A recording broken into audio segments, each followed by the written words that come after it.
된 자들로서 몸된 교회와 주의 나라와 복음을 위해서 함께 헌신된 자들이구나 하는 또 위로도 있습니다. 그죠? 네. 우리 기왕 성경 읽은 김에 디모데전서를 한 번 더 찾겠습니다. 디모데전서 6장 13절 말씀인데요.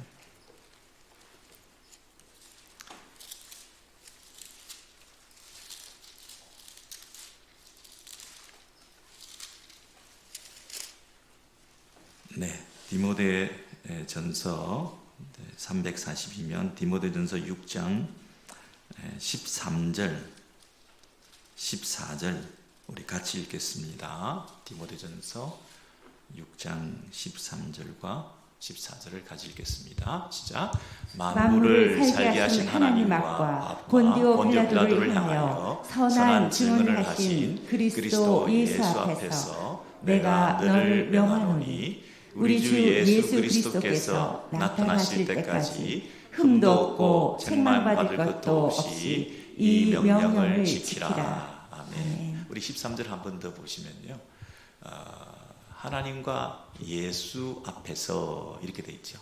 하나님과 예수님 앞에서. 그런데 그 하나님에 대한 그 꾸며주는 말은 뭐냐면 만물을 살게 하신 하나님과, 하나님은 어떤 하나님이냐면 만물을 살게 하신 하나님과, 살고 죽고 모든 것은 이분에게 달렸다. 생명의 기원 되신다. 내가 지금 살아있는 것도 그분 때문이다.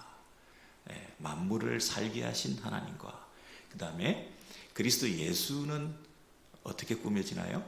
본디오 빌라도를 향하여 선한 증언을 하신 그리스도 예수 앞에서 그랬습니다. 여러분, 예수님에 대한 그 수식어가 얼마나 많이 있겠습니까? 그죠? 예수님을 묘사할 수 있는 꾸미는 말들이 얼마나 많이 있겠습니까? 그런데요, 지금 사도 바울이 그 아들과 같은 디모데에게 네가 앞으로 어떻게 사역을 해야 되는지, 어떤 태도와 자세로 네 삶을 꾸려나가고 너의 그 목표를 해가야 될지에 대해서 내가 꼭 말하고 싶은 게 있는데, 예수님 그러면 예수님의 사역과 삶 가운데서 그 장면을 놓쳐서는 안 된다. 그 장면. 그 장면이 뭐냐? 본디오 빌라도 앞에서 증언하셨던 그 예수, 그 명장면을 늘 기억하라. 명장면. 여러분, 예수 그러면 본디오 빌라도 앞에서 당당하게 자신이 참된 왕이심을 선포하셨던, 그 총독 앞에서, 그 정치인 앞에서, 그 권력 앞에서 자기를 죽게도 할 수 있고 살게도 할 수 있는, 오늘 본문 함께 읽은 본문에 보면 빌라도가 내가 너를 살릴 수도 있고 죽일 수도 있고 놓아줄 수도 있고 내가 다 권세를 가지고 있다 이렇게 얘기를 하잖아요. 그런 빌라도 앞에서 예수께서 나를 살리는 분은 우리 하나님이시다. 만물을 살게 하시는 하나님이다. 살고 죽는 것은 하나님 그분께 달린 것이다. 그런 믿음을 가지고 자신이 당당하게 자신의 왕됨을 그 권력가 앞에서 선포하시고 자신의 길을 묵묵하게 걸어가셨던 그 예수의 그런 태도와 자세를 네가 한 번도 잊어서는 안 된다. 그러니까 신전의식 이렇게 말할 수 있죠. 하나님 앞에서 어떻게 살아가느냐? 하나님 앞과 예수 그리스도 앞, 이 앞이라는 말이 뭡니까? 신전의식이다. 이 신전의식이라는 말은 뒤집어 말하면 사람들을 두려워하지 않는다 이렇게 말할 수 있죠. 내가 사람을 두려워하랴. 여러분, 사람을 두려워하지 않을 수 있는 비결은 뭔가요? 하나님을 두려워하면 되죠. 하나님만 두려워하면 나머지는 보이지 않습니다. 나를 힘들게 하고 나를 괴롭히고 나를 십자가에 못 박아 죽이려고 하고 계략을 꾸미고 온갖 작전을 펼쳐서 공적이 되어가지고, 그죠? 원수들이 자기들끼리 어느 한패가 돼가지고 나 하나를 타겟으로 공격해야 되는 뒤에서 음흉한 작전을 꾸미고 온갖 괴락을 꾸미면서 그렇게 한다 하더라도 그 사람들 하나도 두렵지 않습니다. 왜냐하면 내가 하나님을 두려워하는, 하나님만 신뢰하는 사람이기 때문에 그렇습니다. 그래서 신전의식과 임재의식이라 그럴까요? 늘 내가 하나님 앞에 있다. 하나님의 그 압도적인 임재 가운데 내가 늘 거한다. 이런 그 임재의식을 늘 느끼고 임마누엘 나와 함께 하시는 그 하나님에 대한 믿음을 가지고, 그리고 나는 사람 두려워하지 않고 하나님 앞에서 살아간다는 신전의식이 있으면 이게 우리의 사역과 삶의 신앙생활의 유일한 승리의 비결이다. 디모데야, 하나님 앞과 예수 앞에서 이 명장면, 예수의 사역과 삶 전체에 가장 중요한 한 장면을 꼽으라 그러면 본디오 빌라도 앞에서 행했던 변론, 그리고 자신의 그 증언, 그것들을 우리가 기억하게 되는 것입니다. 오늘 그 본문이 바로 요한복음 18장에 나와 있는, 그리고 19장에 걸쳐 있는 이 본디오 빌라도와 예수님의 그 신문 장면, 그것들이 사도 바울은 너무나 인상적이었던가 봐요. 사도 바울은 그 당시에는 회심하지 않았을 때인데, 혹시 십자가에 못 박아라 하는 그 무리에, 예수를 죽이려고 하는 그 무리에 속해 있었을까요? 아니면 직간접적으로 어떻게 그것을 경험하게 되었을까요?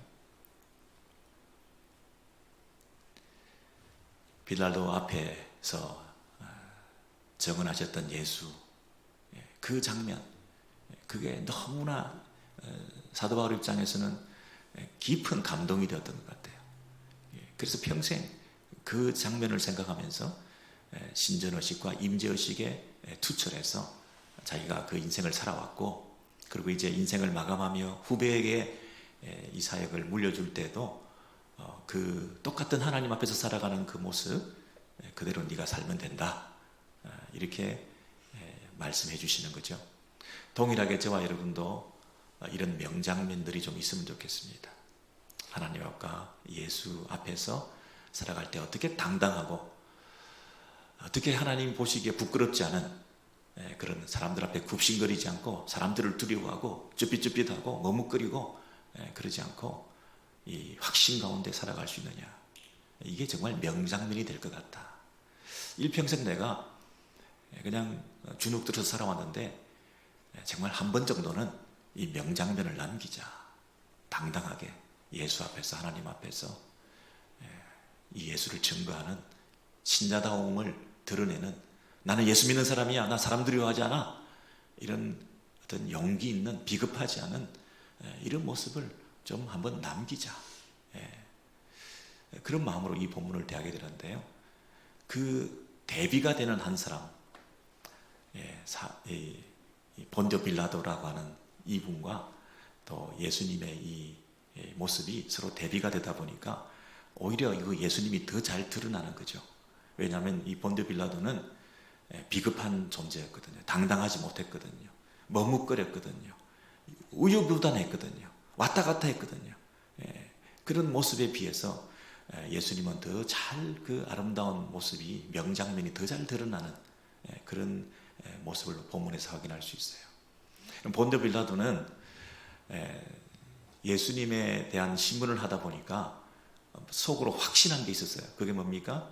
이 사람은 죄가 없다, 예수는 죄가 없다 하는 사실에 대해서 마음에 확신을 하게 됐어요.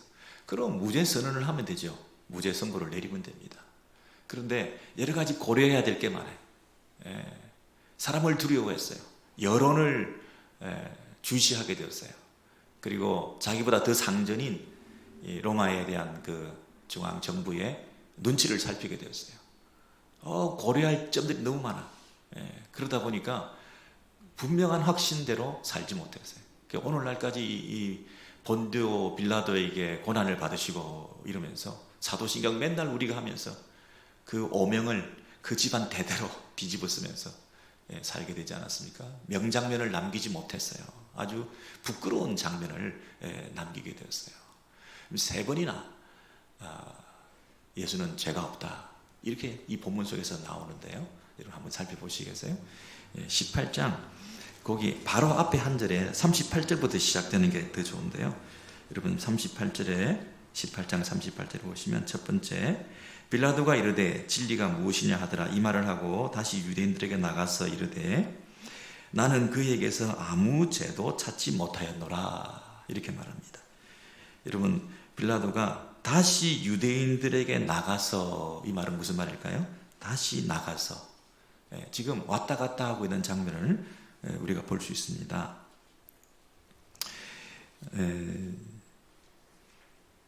거기 18장 19장으로 넘어오셔가지고요. 19장 넘어오셔서 4절에 보시면 빌라도가 다시 밖에 나가 말하되 이렇게 돼 있죠. 이게 왜 들어왔다 나갔다 그러고 있나요? 이 빌라도 총독의 그 관정에 이 유대인들이 안 들어오고 있습니다. 왜 그렇습니까? 이방인들이 거하는 곳이기 때문에 유대인들 입장에서는 유월절을 앞두고 있는데 부정타니까 그 부정하는 장소에 들어올 수가 없으니까 바깥에 있는 거예요. 그러다 보니까 이 재판의 그 상황을 전해주기 위해서 총독 자신이 왔다 갔다 하고 있어요. 한번 나갔다 한번 들어왔다 나왔다 또 이 들락거리고 있는 이 모습 속에서 이 저자가 요한복음을 쓴 분이 뭘 의도하고 있을까요? 이 빌라도가 지금 굉장히 그 불안하다는 심리 상태를 대변하고 있다고 말할 수 있어요. 왔다 갔다 들락거리면서 오락가락하고 있는 이 모습을 우리가 보는데요. 이 첫 번째 무죄에 대한 확신을 가지고 이 사람이 취한 행동은 뭐냐면 유월절 명절 특사를 이제 제안합니다. 18장 39절 이하에 보시면 유월절이면 내가 너희에게 한 사람을 놓아주는 전례가 있으니 누구를 놓아주면 좋겠냐 그랬더니 사람들이 소리를 질러 이 사람이 아니라 유대인의 왕 예수가 아니라 바라바라 하니 바라바는 강도였더라. 그냥 무죄 선고를 하면 되는데 이 우유부단한 빌라도는 어떤 전례를 이용해서 그 어떤 전례대로 내가 했을 뿐이다. 이 예수를 놓아줘 가지고는 예수를 고소한 사람들에게 대해서 면목이 없고 그들의 반발을 살 거니까 직접 무죄 선고를 할 수 없으니 이런 명절 특사를 통해서 너희들이 원하는 대로 해주겠다 이러면서 설마 바라바 같은 강도, 밀란을 일으킨 자, 이런 살인자, 이런 흉악범을 놓아주라고는 안 하겠지 이런 마음이 들었던지 둘 중에 하나 택해라 그랬더니 자기 생각하고는 다르게 사람들이 바라바를 택하라는 거예요. 바라바를 특사로 내주고 사면시켜주고 예수는 죽여라 이렇게 소리를 지르는 거예요.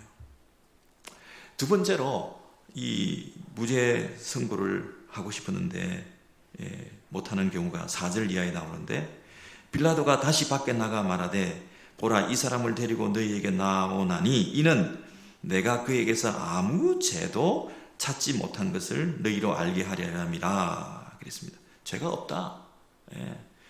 이 사람을 내가 데리고 나올 텐데 한번 봐라 그랬는데 이미 그 사람은 예수는 어떤 상태냐면 채찍질을 당해가지고 19장 1절 이하에 빌라도가 예수를 데려다가 채찍질을 하더라. 누가 채찍질했습니까? 군병들이 했을 텐데 군병들이 한 게 아니라 빌라도가 채찍질을 했다 이렇게 말하고 있습니다. 군병들이 명령을 받았으니까 했겠죠. 근데 빌라도가 왜 예수를 채찍질했겠습니까? 그렇게 채찍질하고 나니까 자색 옷을 입히고 마치 왕인 것처럼 그리고 가시나무 관을 머리에 씌워가지고 이 조롱을 한 다음에 이 예수를 데리고 나왔습니다. 데리고 나와서 자 이제 이 채찍질 당해서 무참하게 무너진 이 꼴을 좀 봐라. 여러분 유대인들은 40에 하나 감한매를 때리잖아요. 39번을 때린다고 그러잖아요. 근데 로마 사람들은 그 제한이 없습니다. 그냥 죽일 정도로 때립니다.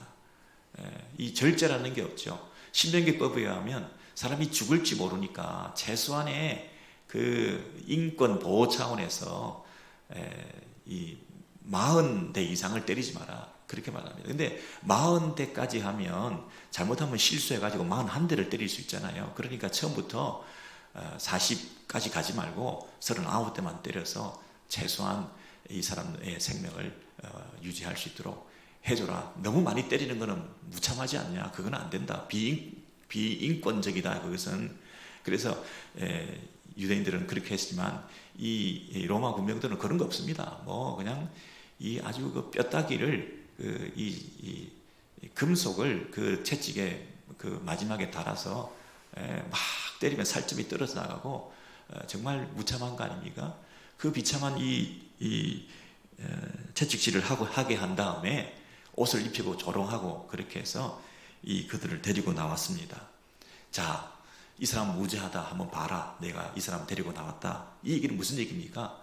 그 청중들로 하여금, 고소한 사람들로 하여금 이 정도 하면 됐다. 저 정도 욕을 보이고 저 정도 때려놨으면 이제 좀 마음이 약해져서 풀어줘도 되지 않겠냐. 그런 의도로 이 사람 데리고 나왔다. 빌라도가 그들에게 말하되 보라 이 사람이로다. 그랬습니다. 이 사람이로다. 이 사람의 꼴이 어떻겠습니까? 조롱과 멸시를 당하고 자색 옷을 입혀가지고 가시 면류관을 씌워가지고 그런 볼상사나운 모습이잖아요. 그런 희화한 이런 모습을 통해서 거기다가 살점은 떨어져 나가고 이제 다 죽게 생겼는데 이제 풀어놔도 되지 않겠냐. 이렇게 제안을 한 거예요. 세상에 그랬는데 사람들이 뭐라고 합니까? 소리질러 이르되 십자가에 못 박으소서 십자가에 못 박으소서 하는지라. 그랬더니 빌라도가 나는 그거 못한다. 니들이 직접 해라. 그 정도로 무죄에 대한 확신이 있었는데도 이런 부분에서 눈치를 살피고 있었던 거죠. 그리고 세 번째 보십시오. 거기 6절 하반절을 보시면 나는 그에게서 죄를 찾지 못하였노라. 그는 무죄한 자라. 이렇게 세 번이나 얘기를 하고 있습니다. 죄 없다, 죄 없다, 죄 없다. 여러분, 그런데요, 그 이후에 또다시 빌라도가 어떤 제안을 하느냐 하면 12절 이하에 보시죠. 19장 12절 이하에 보시면 이러함으로 빌라도가 예수를 놓으려고 힘썼으나 유대인들이 소리질러 이르되 이 사람을 놓으면 가이사의 충신이 아니니이다. 무릇 자기를 왕이라 하는 자는 가이사를 반역하는 것이니이다. 여러분 이게 결정적이에요.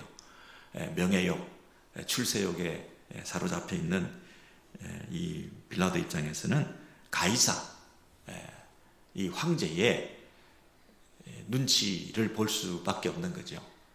근데 이 유대인의 왕이다, 예수가 왕이라고 하는 이 부류들을 살려놓고 그 장본인인 예수를 살려놓으면 그러면 가이사를 부정하는 꼴이잖아요. 가이사가 참된 왕이심을 믿지 않는, 그리고 이 다른 부류의 사람들이 왕이라고 이 숭상하고 있는 이 부류들을 내버려두면 이 본디오 빌라도 입장에서는 이 총독으로서 이 다스리는 이곳에 뭔가 상고가 올라갈 것이고 잘못하고 있다는 얘기가 들려지게 될 것이니까 이것은 자기들로서는 정치적인 굉장히 위험 부담이잖아요. 여기서 그냥 무너지고 더 이상 무죄 선언을 하지 않고 예수를 살려주려고 하는 노력을 더 이상 하지 않습니다. 그래서 이 빌라도가 19장 13절 이하에 보시면 빌라도가 이 말을 듣고 예수를 끌고 나가서 이제 재판석에 앉아 있더라. 여러분 그동안은 왔다 갔다 했잖아요. 오락가락 했잖아요. 들어갔다 나갔다가 막 했잖아요. 근데 이제는 재판석에 앉았더라 그랬습니다. 그래서 이제는 재판을 내리게 되었죠. 그런데 이 상황을 이 요한복음을 쓴 저자는 언제였다 이렇게 얘기하느냐 하면 이날은 6월절의 준비일이요 때는 제6시라. 왜 이날이 6월줄과 관련시키고 있습니까? 제6시라. 이때부터 양 잡는 날이잖아요. 양 잡는 시간이잖아요. 6월절을 준비하고 있잖아요. 빌라도가 유대인들에게 이르되 보라 너희 왕이로다. 그들이 소리 지르되 없이 하소서 십자가에 못 박게 하소서. 여러분 가이사 외에는 우리에게 왕이 없나이다. 세상에 대제사장들이 이 종교 집단이 그 당시에 교회의 지도자가 하는 말이 우리에게는 가이사가 왕이다. 이렇게 말을 하면서 결정적으로 예수를 십자가에 못 박도록 넘겨줬다. 이렇게 오늘 본문이 끝나고 있습니다. 여러분 세 번 이 예수는 죄가 없다 그렇게 말하고 난 다음에 이 예수를 유월절에 십자가에 넘겨주었다. 이 전체 그림이 뭘 말할까요? 흠없는 어린 양을 십자가의 제물로 드린다 이런 뜻이죠. 세 번이나 완전한 숫자로 죄 없다 죄 없다 죄 없다 흠없는 이 예수 그를 유월절 제사의 제물로 드려지는 흠없는 어린 양을 드린다. 그런데 그 흠없는 어린 양을 드릴 때 보라 이 사람이로다. 오늘 이 본문에 보라가 세 번이나 나오는데요.